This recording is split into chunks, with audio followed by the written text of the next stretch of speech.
Parliament के boycott के बीच आज शाम 5 बजे सदर जमहूरिया रामनाथ कोविंद से अपोजिशन पार्टियां मुलाकात करेंगी। अपोजिशन ने कल मुतनाज़ा ज़राई बिल के खिलाफ पार्लियामेंट के बायकॉट का ऐलान किया था। आपको बता दें कि इतवार को राज्यसभा में ज़राई बिल पर हंगामे के बाद पीर को अपोजिशन के 8 अरकान पार्लियामान को मुअत्तल कर दिया गया था, जिसके बाद 8 अरकान पार्लियामान पार्लियामेंट अहाते के बाहर गांधी मुजस्मे के सामने 24 घंटे से ज्यादा धरने पर बैठ गए थे। यहां तक कि वहीं रात भी गुजारी थी। बाद में राज्यसभा के डिप्टी चेयरमैन हरिवंश ने भी अरकान पार्लियामान की बदसलूकी की बुनियाद पर एक रोजा भूख हड़ताल की थी।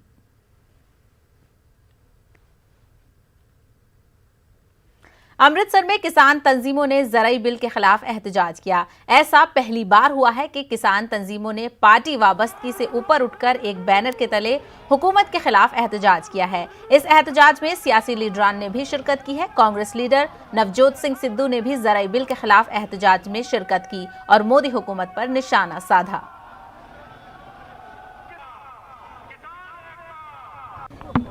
गरीब दे घर दी रोटी सब तो वड्डी एसेंशियल कमोडिटी है। होर्डिंग करने वाले जमाबंदी जमा करने वाला समान होर्डिंग करने वाले तुसी लीगलाइज करता, उन्होंने लेजिटिमाइज करता। वो समान नू अपने कोल रख के 50 गुना 100 गुना बेचणगे। फूड इन्फ्लेशन आउ और फूड दी प्राइसेस बढ़न गया। मैं कहना पंजाब दा हर बंदा हर पार्टी इकट्ठी होके ਜਦੋਂ ਲੜੂਗੀ ਇਹ ਬਿੱਲ ਅਸੀਂ ਲਾਗੂ ਨਹੀਂ ਹੋਣ ਦੇਵਾਂਗੇ। ਮੈਂ ਤੁਹਾਨੂੰ ਕਹਿਣਾ ਵੀ ਅਸੀਂ ਇਹ ਬਿੱਲ ਲਾਗੂ नहीं होने देंगे। मुतनाज़ा ज़राई बिलों के खिलाफ पार्लियामेंट अहाते में अपोजिशन ने मुजाहरा किया। किसानों, मेहनत कशों और जमहूरियत के तहफ़्फ़ुज़ की मांग की गई। कांग्रेस, तृणमूल, एनसीपी के बड़े लीडरान एहतजाज में शरीक हुए। दौरान एहतजाज पार्लियामेंट के एतराफ मार्च भी किया गया।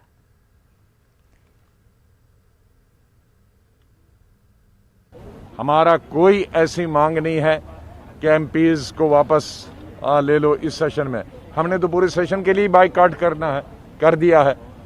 तो हमने जो बाइकआउट किया है, हमने कहा कि जो एमएसपी है वो जो प्राइवेट परचेजर्स हैं, ट्रेडर्स हैं, जो खरीदेंगे किसान से, उन पर एमएसपी लागू होना चाहिए। एमएसपी से नीचे वो खरीद नहीं सकते किसान से। दूसरा, स्वामीनाथन का जो फार्मूला है उसके आधार पर एमएसपी फिक्स होना चाहिए। तीसरा, गवर्नमेंट ऑफ इंडिया की एजेंसी है, वह है फूड कॉरपोरेशन ऑफ इंडिया, और स्टेट एजेंसियां भी हैं जो अनाज खरीदती हैं किसानों से। ये दोनों एजेंसी के लिए भी फूड का एमएसपी लागू होना अनिवार्य है। न स्टेट गवर्नमेंट न एफसीआई एमएसपी के रेट से नीचे खरीद सकती है।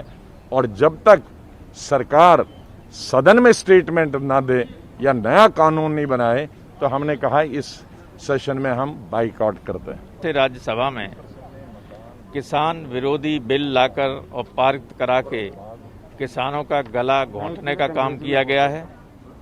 आज उसी तरह से मजदूरों का गला काटा जा रहा है और लोकतंत्र की तो हत्या पहले ही दिन हो गई थी। इसलिए इन इशूज पर हम सदन का बहिष्कार कर रहे हैं और सरकार से ये मांग कर रहे हैं कि इन विधेयकों को पुनः संशोधित रूप में लाएं, जिससे जो जनता का, किसानों का, मजदूरों का गला घोंटा गया है उनको राहत मिल सके। किसानों, खेतीहर समाज के खात्मे का बिल पर किस तरह से बहस करवाई गई और डिवीजन इनकार कर दिया गया। संसदीय लोकतंत्र, मैं कहना चाहूंगा माननीय प्रधानमंत्री जी से कि संसद भवन महज एक इमारत नहीं है, वहां इबारत लिखी हमारे पुरखों ने। अब आज आप बिना विपक्ष के श्रमिक वर्गों के लिए बिल लेके आ रहे हैं जो श्रमिकों के हाथ काट देगा, और आपको कोई चिंता भी नहीं है कि विपक्ष नहीं है। क्या संसदीय लोकतंत्र इस प्रकार चलेगा?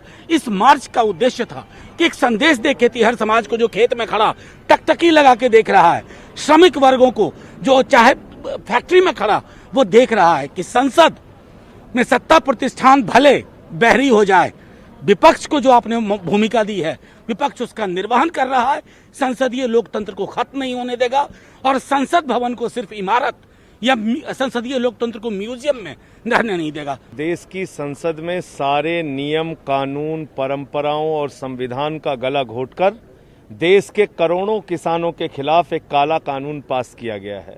और आज का ये मार्च इस गूंगी बहरी सरकार को जगाने के लिए था कि देश के करोड़ों किसानों के साथ विश्वासघात मत करो, ये काला कानून वापस लो, और जो तुमने इस कानून के अंदर न्यूनतम समर्थन मूल्य खत्म किया है और पूंजीपतियों के हाथ देश के किसानों को गिरवी रखा है, ये कानून हमें मंजूर नहीं है। फिर से इस सरकार से एक ही अपील है कि करोड़ों किसानों के साथ छलावा करने वाले इस बिल को तत्काल वापस लो। कश्मीर के पुलवामा में मिलिटेंटों ने पुलिस और सीआरपीएफ की मुश्तरका नाका पार्टी पर हमला किया। कस्बा पुलवामा के साटापुरा इलाके में कायम फायर सर्विस स्टेशन के नजदीक पुलिस और सीआरपीएफ की मुश्तरका नाके को उस वक्त निशाना बनाया गया जब एहलकार हिज़्बे मामूल नाके की ड्यूटी पर तैनात थे। मिलिटेंटों ने पार्टी पर पहले ग्रेनेड दागा और फिर फायरिंग की। ग्रेनेड फायर सर्विस के अहाते की पार्क में जोरदार धमाके से फट गया। इसके बाद नाके पर तैनात एहलकारों ने भी जवाबी फायरिंग की। इस मिलिटेंट हमले में कोई जानी नुकसान नहीं हुआ है। हमले के फौरन बाद पुलिस और सीआरपीएफ के अलावा फौज के आला अफसरान जायवादात पर पहुंचे। फोर्सेज ने हमले के बाद पूरे इलाके का मुहासरा करके हमलावरों की तलाशी शुरू कर दी है। कस्बा पुलवामा के कदीम बस स्टैंड समेत मोहल्ले का इलाकों में मुहासरा तलाशी कार्रवाई जारी है।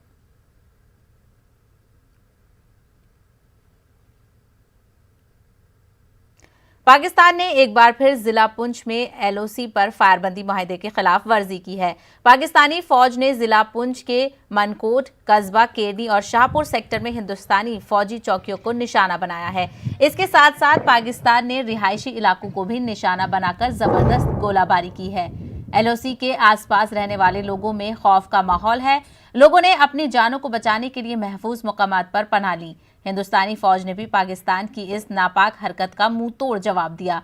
इस गोलाबारी की वजह से कोई जानी नुकसान नहीं हुआ है, अलबत्ता कई रिहायशी मकानों को नुकसान पहुंचा है। जिस वक्त ये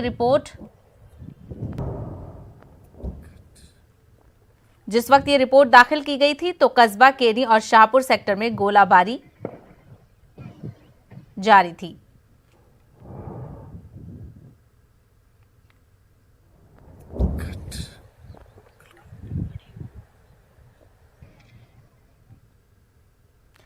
दिल्ली में पाकिस्तान के खिलाफ जबरदस्त एहतजाज किया गया। हमारे नुमाइंदे शंकर आनंद ने जायजा लिया।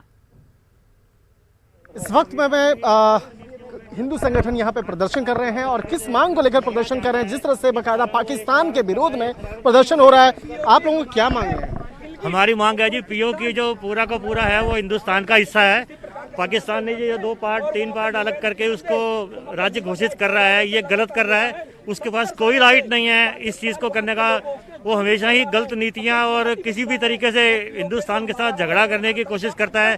उसके पीछे आप समझते ही हैं आजकल झगड़ा चल रहा है, क्या किसी न किसी की साजिश लगती है, तो ये गलत है। हम उसका विरोध कर रहे हैं। आप लोग चाहते हैं कि यूएन में इस मसले को बाकायदा लाया जाए, इस मसले पर एक समाधान हो? जी बिल्कुल, यूएन ने इस बात को देखे, नहीं तो फिर उसका सर्जिकल स्ट्राइक वाला हिसाब करके इसको जवाब देना पड़ेगा। गिलगित बाल्टिस्तान जो है, जिसको पीओके बोलते हैं, ये भारत का हिस्सा है और ये धोखे से पाकिस्तान ने ले लिया था, जबकि पूरा का पूरा कश्मीर जो है वो महाराजा हरि सिंह ने हिंदुस्तान को दिया था। ये उसी का हिस्सा है और अब जो पाकिस्तान उसको एक अपना स्टेट 5वां बनाने जा रहा है, हम उसका विरोध करने आए हैं। वो स्टेट नहीं बन सकता, उसमें चुनाव नहीं हो सकते, हिंदुस्तान को उसको वापस लेना है। 70 सालों से वहाँ ह्यूमन राइट वायलेशन हो रहा है।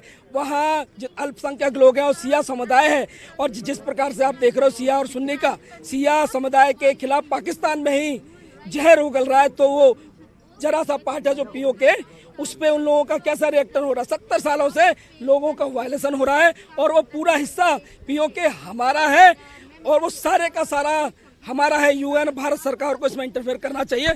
तत्काल जो पाकिस्तान वहाँ गतिविधि कर रहा है वो तत्काल रुकनी चाहिए। निश्चित तौर पर देखा जा सकता है जिस तरह से बाकायदा पाकिस्तान के मसले पर यहाँ पर विरोध प्रदर्शन चल रहा है, लिहाजा इस मामले की गंभीरता को देखते हुए पुलिस के अधिकारी यहाँ पे पहुंचे हैं और यहाँ पर कोशिश की जा रही है कि इन्हें यहाँ से आगे नहीं बढ़ने दिया जाए और इस मामले पर बाकायदा जिस तरह से पाकिस्तान के मसले को लेकर यूएन में भी बाकायदा चर्चा करने की लोग मांग कर रहे हैं। वीडियो जर्नलिस्ट प्रकाश गुप्ता के साथ शंकर आनंद, न्यूज़ 18 दिल्ली। एपी के श्रीसाइलम घाट रोड पर बीती रात एक वैन हादसे का शिकार हो गई। इस हादसे में 2 अफराद की मौत हुई है और 7 जख्मी हुए हैं। हैदराबाद के इलाका धूलपेट से ताल्लुक रखने वाले अफराद वैन के जरिए दर्शन के लिए श्रीसाइलम जा रहे थे। बताया जा रहा है कि अमराबाद घाट रोड के करीब वैन बेकाबू होकर सड़क के किनारे दीवार से टकराकर तकरीबन 20 फीट गहरी खाई में जा गिरी। जख्मियों को करीबी अस्पताल मुंतकिल कर दिया गया है।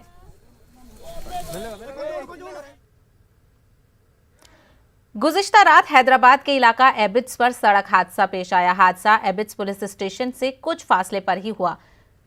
बजाज शोरूम के करीब पेश आया है। 2 टू व्हीलर के आपस में टकराने से 2 अफराद की मौत हो गई है। एबिट्स पुलिस के मुताबिक पुराने शहर हैदराबाद के रहने वाले 30 साला मोहम्मद अली, जो कि आईटी कंपनी के मुलाजिम बताए गए हैं, कल रात बाइक पर जीपीओ से मुआजिम जाही मार्केट की जानिब जा रहे थे। इसी दौरान सड़क पर वाक़े टिफिन सेंटर का मास्टर नरसिंह राव बाइक से सड़क के दूसरी जानिब जा रहा था जब ये हादसा पेश आया। दोनों जख्मियों को उस्मानिया अस्पताल मुंतकिल किया गया है, जहां दोनों की मौत हो गई है। पुलिस ने मामला दर्ज कर लिया है, जांच जारी है।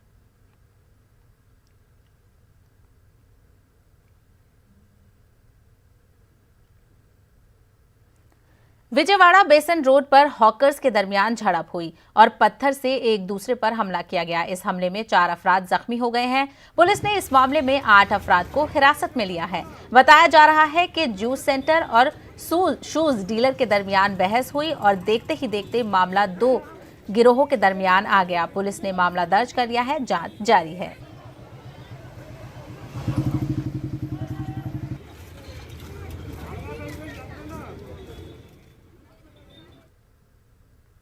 इलाहाबाद हाई कोर्ट में यूपी शिया सुन्नी वक्फ बोर्ड के दोनों चेयरमैन के खिलाफ मफाद आमा की अर्जी दाखिल की गई है। ये अर्जी समाजी कारकुन जमीर नकवी और जावेद मोहम्मद की तरफ से दाखिल की गई है, जिसमें सुन्नी सेंट्रल वक्फ बोर्ड के चेयरमैन जफर अहमद फारूकी को ओहदे से हटाने का मुतालबा किया गया है। वहीं वसीम रिजवी की मुद्दत कार में तौसी न करने की भी अपील की गई है। आपको बता दें कि शिया और सुन्नी वक्फ बोर्ड के चेयरमैन वसीम रिजवी और जफर फारूकी पर बदउनवानी के संगीन इल्जामात हैं, जिसकी सीबीआई जांच की जा रही है। मामले की अगली समाअत 30 सितंबर को होनी है।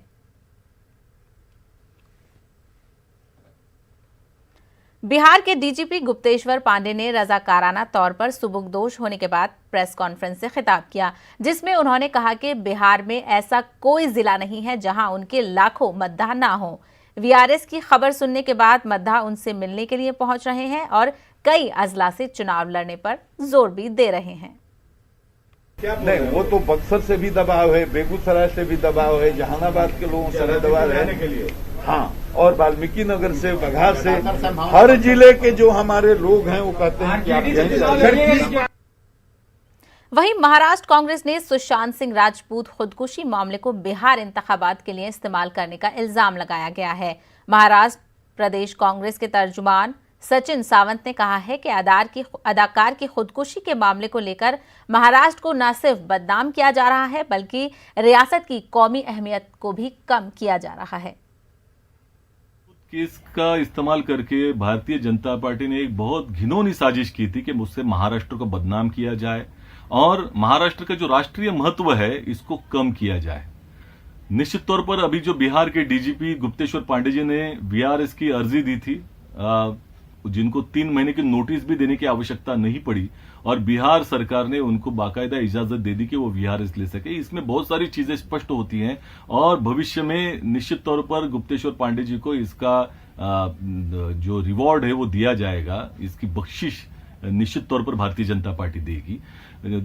सुशांत सिंह राजपूत के बारे में कोई भी आत्मीयता भारतीय जनता पार्टी को न कभी थी। ब्रेक के बाद आपका खैर मकदम है। अमेरिकी company KKR Reliance retail ventures में 5,500 करोड़ रुपए की सरमायाकारी करेगी। रिलायंस रिटेल में 2 कंपनियों की मजमूई सरमायाकारी अब 13,000 करोड़ रुपए हो गई है। वाज़ेह रहे कि केकेआर की रिलायंस इंडस्ट्री ग्रुप में ये दूसरी सरमायाकारी है। इससे पहले इस कंपनी ने जियो टेलीकॉम में 11,367 करोड़ का सरमायाकार लगाया था। आज इस पेशरफ्त के बाद शेयर मार्केट में रिलायंस रिटेल के शेयर्स के दामों में बड़ा उछाल दर्ज किया गया।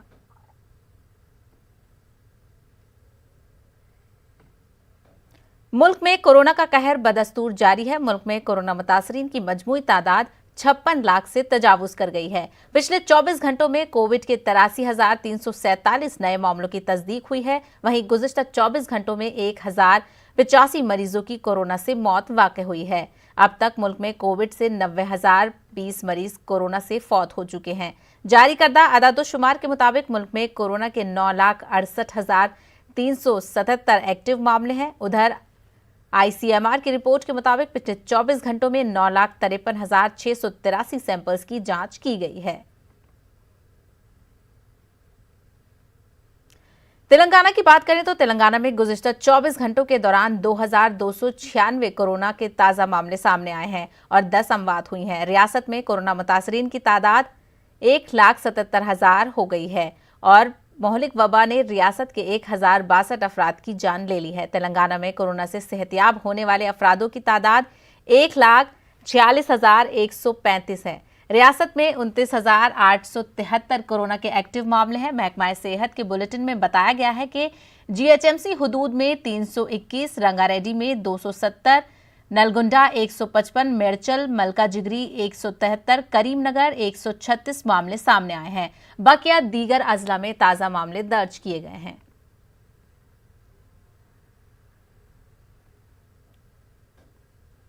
वहीं कोरोना वायरस की वजह से सयाहत के शोबे से मुंसलिक अफराद को काफ़ी मुश्किलात का सामना करना पड़ा है। महाराष्ट्र में सयाहती मुकाम पर फोटोग्राफी का काम करने वाले अफराद को शदीद परेशानियों का सामना करना पड़ रहा है। फोटोग्राफर्स ने हुकूमत से मुतालबा किया है कि सयाहती मुकामों को खोलने की इजाज़त दी जाए ताकि हमारा काम फिर से शुरू हो सके। मैं गए 30 साल से फोटोग्राफी बिजनेस कर रहा हूँ, लेकिन ये कोविड-19 जो आया है मार्च से, ये जो प्रॉब्लम चल रही है सब वर्ल्ड में, भारत में, महाराष्ट्र में, नासिक में, ये सब परेशानी वाली है। हम गए 30 साल से ऐसा कोई प्रॉब्लम नहीं आया कि जो उसको हम फेस ना कर सके, लेकिन ये जो प्रॉब्लम आया है इसमें हमारा बिजनेस में या हमारे रिलेटेड बिजनेस में सबको दिक्कतें आ रही है। कोरोना महामारी के कारण जो लॉकडाउन हुआ था उसके कारण यहाँ पर टूरिस्ट आने बंद हो चुके हैं। ये पूरे टूरिस्ट ना आने के कारण बंद है पूरे बिजनेस। इसके कारण हमारे ऊपर जो आर्थिक संकट, आर्थिक परिस्थिति जो विकट हो चुकी है। पर्यटक स्थल है, यहाँ पे बहुत सारी पब्लिक आती थी, लेकिन एक कोरोना के वजह से यहाँ पे पब्लिक अभी आ नहीं रही है। यहाँ पे छोटा सा एक बिजनेस करते जो फोटोग्राफी हमारी, इसके ऊपर हमारा पूरा घरदार चलता था, लेकिन अभी कोरोना की वजह से यहाँ पे पब्लिक नहीं आ रही है, सब मंदिर बंद है, ये सब दिक्कतें हो रही है। तो प्रशासन से ये विनती है कि ये मंदिर चालू होना चाहिए। अभी हमारे घर में छोटे छोटे बाल बच्चे हैं, ये सब प्रॉब्लम ही पैदा हो रही है इसकी। तो नाज़रीन, इस वक्त की बेहद अहम खबर से हम आपको आगाह करा रहे हैं। Laser guided anti tank missile का तजुर्बा कामयाब हुआ है। MBT अर्जुन टैंक से मिसाइल दागे गए हैं। अहमदनगर में DRDO का तजुर्बा कामयाब रहा है। 3 किलोमीटर पर वाक़े हदफ को मिसाइल ने निशाना बनाया है। कई सलाहियतों का हामिल है ये नया मिसाइल सिस्टम। मिसाइल के तजुर्बात का सिलसिला अभी भी जारी है, जिसके बाद वज़ीर दिफा ने कामयाब तजुर्बे पर मुबारकबाद पेश की है। दिफाई तहकीक के कौमी इदारे को वज़ीर दिफा ने मुबारकबाद पेश की है। तो बेहद अहम खबर डिफेंस से जुड़ी हुई हम आपको बता रहे हैं। Laser guided anti tank missile का तजुर्बा कामयाब रहा है। MBT अर्जुन टैंक से मिसाइल दागे गए थे। अहमदनगर में DRDO का ये तजुर्बा कामयाब रहा है। 3 किलोमीटर पर वाक़े हदफ को मिसाइल ने निशाना बनाया, जिसका तजुर्बा कामयाब हुआ। कई सलाहियतों का हामिल बताया जा रहा है ये नया मिसाइल सिस्टम, और मिसाइल के तजुर्बात का सिलसिला अभी भी जारी है, जिसके बाद वज़ीर दिफा ने कामयाब तजुर्बे पर मुबारकबाद पेश की है। दिफाई तहकीक के कौमी इदारे को वज़ीर दिफा ने मुबारकबाद पेश की है।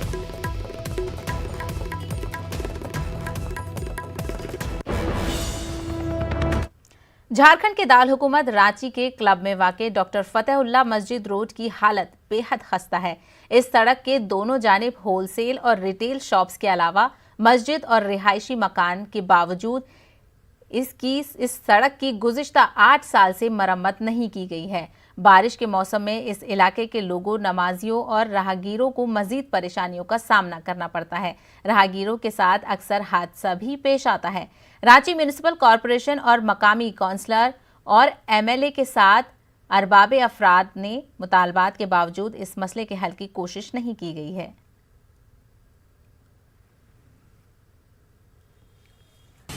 बहुत ज़्यादा परेशानी हो रही है यहाँ पर।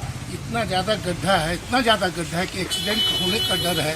यहाँ तो बहुत बड़ा हादसा हो जाएगा, मगर प्रशासन को कोई फिक्र नहीं है। यहाँ का परिषद है जो, उसको भी कोई एक बार कभी भी इस एरिया में कोई सर्वे करने नहीं आते हैं, नगर कोई नहीं आता है।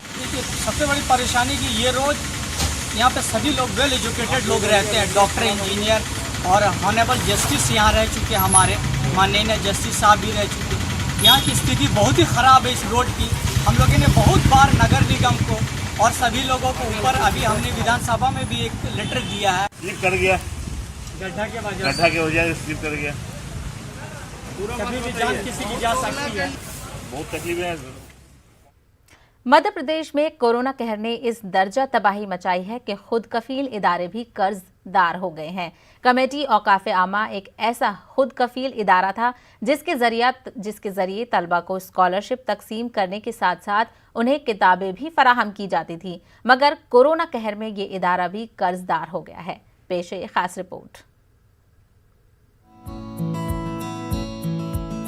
मध्य प्रदेश में वक्फ के काम देखने के लिए मुतवल्ली कमेटी औकाफ आमा, वक्फ बोर्ड और शाही औकाफ ये 3 इदारे काम करते हैं। मुतवल्ली कमेटी औकाफ आमा भोपाल औकाफ की निगरानी का काम करता है और तीनों इदारों में यही इदारा सबसे ज्यादा खुद कफील है। कोरोना कहर से पहले तक जहां औकाफ आमा की आमदनी करोड़ों में होती थी, वहीं कोरोना का कहर ऐसा जारी हुआ कि औकाफ आमा की इनकम इस हद तक मुतासिर हुई कि इस खुद कफील इदारे को भी अपने मुलाजमीन को तनख्वाह देने के लिए दूसरे इदारों से मदद लेनी पड़ी। 3 महीने तक तो हमारी सही मानों में कुछ आमदनी ही नहीं हुई। जुलाई से हम लोगों ने थोड़ा बहुत आमदनी शुरू करी, अगस्त में थोड़ा स्पीड आई और सितंबर में हम लोग काफ़ी रिकवर कर चुके हैं और 60% 75% के बीच में हम पहुंच गए हैं अपनी महीने की जो आमदनी होती है उसके ऊपर। और काफ़ी कुछ मतलब हम लोगों ने अपने हाथ पांव सीधे करने की कोशिश करी है। लेकिन हाँ, ये ज़रूरी है कि 3 महीने हमारे लॉकडाउन के बहुत ख़राब गए और उसमें हमें तनख्वाह बांटने में, बेवाओं के पेंशन बांटने में और दूसरी जो हम खैर के काम करते हैं उसमें काफ़ी मुश्किल है। मुतवल्ली कमेटी औकाफ आमा के जरिए गरीब, बेसहारा और यतीमों को इमदाद, होनहार तलबा को स्कॉलरशिप और किताबें भी इदारे के जरिए फराहम की जाती थीं। इदारे के जिम्मेदारान का कहना है कि कोरोना के 3 महीनों ने इन्हें सबसे ज्यादा नुकसान पहुंचाया है। अब हालात कुछ पटरी पर आ रहे हैं और उम्मीद करते हैं कि जल्द ही अपना हदफ पा लेंगे। शुरू में तो मार्च अप्रैल जब ये लॉकडाउन खुला है तो हमारे हाथ पे ठंडे हो गए थे क्योंकि हमारे पास पैसे नहीं थे, हमारे पास सैलरी बांटने के लिए पैसे नहीं थे। फिर 10 लाख हमने वक्फ बोर्ड से निकले। अच्छा, सब में बड़ी बात यह है कि जो हमने प्रोजेक्ट चालू करा था उसके 25 लाख हमको 25-30 लाख हमको देना थे, वो सर पे था।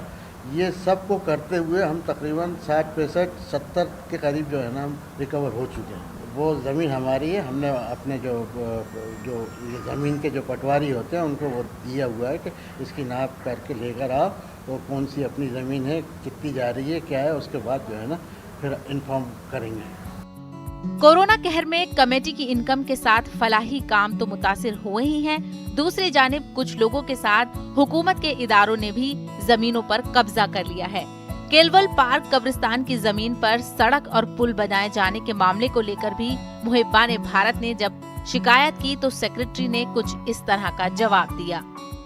देखिए साहब, ये यहाँ पर हम इस सिलसिले में आए थे कि यहाँ पर एक ब्रिज बन रहा है छोटे तालाब के ऊपर जिसका नाम है आर्च ब्रिज।